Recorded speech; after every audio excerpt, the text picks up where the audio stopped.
തിരുവനന്തപുരം നെയ്യാറ്റിൻകരയിൽ സന്യാസിയായ സ്വാമിയെ മക്കൾ സമാധിയിലിരുത്തിയിൽ ദുരൂഹതയേറുന്നു. സംഭവത്തിൽ ദുരൂഹത നീക്കാൻ പോലീസ് മരിച്ച ഗോപന്റെ മൃതദേഹം പുറത്തെടുത്ത് പോസ്റ്റ്മോർട്ടം നടത്തും. കഴിഞ്ഞ ദിവസമാണ് ഗോപൻ സമാധിയായെന്ന് കാണിച്ച് മക്കൾ ബോർഡ് വെച്ചത്. നാട്ടുകാർ പോലീസിൽ വിവരം അറിയിക്കുകയായിരുന്നു.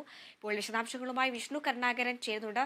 വിഷ്ണു, എന്താണ് ഈ സംഭവത്തിലെ യഥാർത്ഥ സത്യാവസ്ഥ?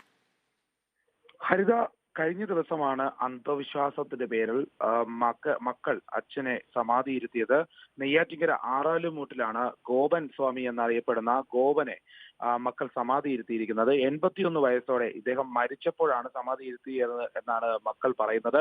മരണശേഷം രാവിലെ 11:30, അതായത് വ്യാഴാഴ്ച രാവിലെ 11:30 മരണം സംഭവിച്ചത്. അതിന് പിന്നാലെ പൂജാകർമ്മങ്ങൾ നടത്തി രാത്രിയോടെ സമാധി ഇരുത്തി എന്നാണ് കുടുംബം പറയുന്നത്. ഈ സമാധി നടത്തിയ സമയത്ത് കുടുംബാംഗങ്ങളല്ലാതെ മറ്റാരും പുറത്തുനിന്നുള്ളവരാരും ആ മരണാനന്തര ചടങ്ങുകളിൽ പങ്കെടുത്തിരുന്നില്ല. നാട്ടുകാരും ഈ പോസ്റ്റർ പതിപ്പിച്ചപ്പോഴാണ്, പുറത്ത് പ്രദേശങ്ങളിൽ പോസ്റ്റർ കണ്ടപ്പോഴാണ് അറിഞ്ഞത് ഇങ്ങനെ ഒരു മരണം നടന്നതായി.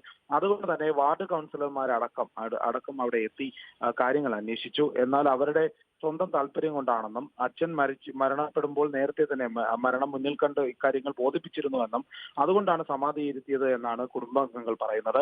എന്നാൽ ഇതിൽ ദുരൂഹതയുണ്ട് എന്നതാണ് നാട്ടുകാർ അറിയിക്കുന്നത്. അതുകൊണ്ട് തന്നെ നാട്ടുകാർ ഇക്കാര്യം ഉന്നയിച്ച് പോലീസിൽ പരാതി നൽകിയിരുന്നു. പോലീസ് ഇക്കാര്യത്തിൽ ഇടപെട്ടപ്പോഴാണ് അറിഞ്ഞത് ഈ മരണം നടക്കുന്നതിന് മുമ്പ് 3 മാസമായി തന്നെ ആരോഗ്യ പ്രശ്നങ്ങളിലായി ഈ ഗോപൻ സ്വാമി വീട്ടിൽ കിടപ്പിലായിരുന്നു.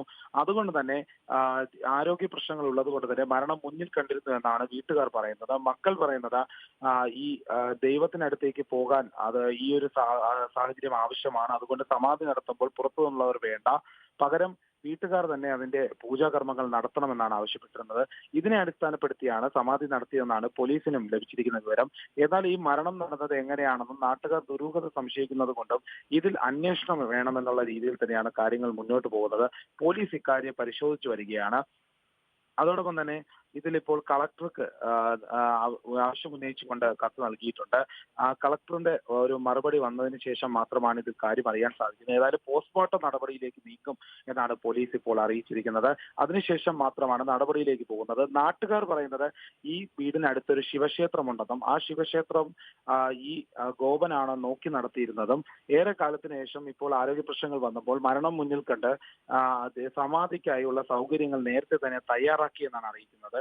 പുറത്തുനിന്ന് കല്ല് കൊണ്ടുവന്നും അതോടൊപ്പം പൂജാദ്രവ്യങ്ങളും എല്ലാം എത്തിച്ചാണ് സമാധി നടത്തിയിരിക്കുന്നത്. അതുകൊണ്ട് തന്നെ ഇത് കൃത്യമായൊരു സ്വാഭാവിക മരണത്തിന് ശേഷമുള്ള ഒരു അടക്കമാണോ, അല്ലെങ്കിൽ ഇതിന് പിന്നിൽ മറ്റെന്തെങ്കിലും സംഭവം, അല്ലെങ്കിൽ കൊലപാതകം അടക്കമുള്ള കാര്യങ്ങളിൽ പങ്കുണ്ടോ, മക്കൾക്ക് പങ്കുണ്ടോ, അങ്ങനെ എന്തെങ്കിലും സംഭവം നടന്നിട്ടുണ്ടോ എന്നാണ് നാട്ടുകാരുടെ സംശയം. അതുകൊണ്ട് തന്നെ പോലീസ് ഇൻക്വസ്റ്റ് നടപടികൾ പൂർത്തിയാക്കി പോസ്റ്റ്മോർട്ടത്തിലേക്ക് നടക്കും. അതുകൊണ്ട് മൃതദേഹം പുറത്തെടുക്കാനുള്ള ഒരു ഉത്തരവ് ലഭിക്കേണ്ടതുണ്ട്. അതിന്റെ ഒരു സാവകാശത്തിനായാണ് ഇപ്പോൾ കാത്തിരിക്കുന്നത്. ഹരിത. ശരി.